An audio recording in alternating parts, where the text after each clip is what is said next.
கருமுட்டை வளர்ச்சிக்கு உதவக்கூடிய உணவுகள் பற்றி தான் பார்க்க போகிறோம். எள்ளு வந்து நீங்கள் தாராளமாக வந்து சேர்த்துக்கலாம். நம்ம வந்துட்டு கொண்டைக்கடலை, நிலக்கடலை, ராஜ்மா, ஸோ இது எல்லாமே வந்து எக் க்ரோத்துக்கு ரொம்பவே ஹெல்ப்ஃபுல்லாக இருக்கும். ஸோ இதை பேரும் உங்கள் உணவுகளில் சேர்த்துக்கோங்க. இது வந்து எக் க்ரோத்துக்கு ரொம்பவே வந்து ஹெல்ப்ஃபுல்லாக இருக்கும். தினமும் வந்து ஒரு நாட்டுக்கோழி முட்டை வந்து உங்கள் உணவில் சேர்த்துக்கோங்க. ஸோ அந்த அவகோடா ஃப்ரூட்ஸ் வந்துட்டு உங்களோட எக் க்ரோத்துக்கு ரொம்பவே ஹெல்ப்ஃபுல்லாக இருக்கும். அதாவது பூசணி விதை, ஸோ இதுவுமே எக் க்ரோத்துக்கு ரொம்பவே ஹெல்ப் பண்ணக்கூடியது. மாதுளம்பழம் கூட உங்களோட எக் க்ரோத்துக்கு ரொம்பவே ஹெல்ப் பண்ணக்கூடியது தான்.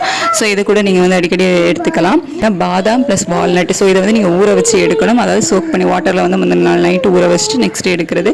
ஸோ அந்த மாதிரி இந்த பாதாம் வால்நட் எடுத்துக்கலாம். இதுவும் வந்து எக் க்ரோத்துக்கு ஹெல்ப் பண்ணக்கூடியது தான். நெக்ஸ்ட் வந்துட்டு கிவி பழம் எக் க்ரோத்துக்கு ரொம்பவே ஹெல்ப் பண்ணக்கூடியது தான்.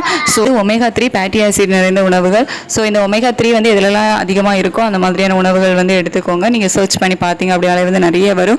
முக்கியமாக வந்துட்டு இந்த வால்நட், ஃப்ளாக்ஸீடு, அதுக்கப்புறம் ஃபிஷ்ஷு, இதெல்லாமே வந்து ஒமேகா 3 ஃபேட்டி ஆசிட் வந்து நிறையமாக இருக்குது. அதுல நாட்டுக்கோழி முட்டை, ஸோ இதெல்லாம் வந்து ஸ்கிப் பண்ணாமல் வந்து எடுத்துக்கோங்க.